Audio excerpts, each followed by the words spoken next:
पण मुसावादा वेरमणी आहे की नाही, त्याच्यात ॲडिशनल 3 सील म्हणजे एकूण 4 सील दिलेले आहे. एक तर मुसावादा वेरमणी म्हणाले म्हणजे खोटे बोलण्यापासून अलिप्त राहा. त्यानंतर पिसुना वाचा म्हणाले भगवान बुद्ध म्हणजे चहाडीपासून अलिप्त राहा, ज्याला चुगली म्हणतो आपण किंवा निंदा म्हणतो.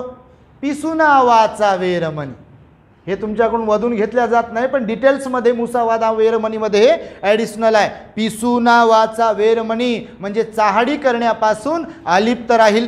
त्यानंतर फरुसा वाचा वेरमणी, फरुसा वाचा म्हणजे कठोर बोलण्यापासून अलिप्त. मग त्याच्यात शिव्या आल्या, जोरात बोलणं आलं, अपमानित करून बोलणं आलं, क्रोधित होऊन बोलणं आलं, मोठ्या आवाजात बोलणं आलं.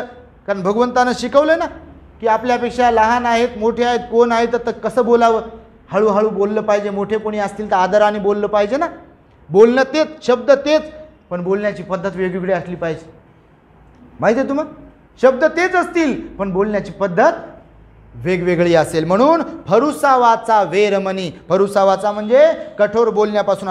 संपफलापा, संपफलापा वाचा सांगितलं म्हणजे व्यर्थ बडबड करण्यापासून सुद्धा अलिप्त राहणे. म्हणजे मुसावादामध्ये ॲडिशनल 3 किती सांगितलं सील, 4 सील सांगितले भगवंतानं. याला एवढं महत्त्व दिलं बघा.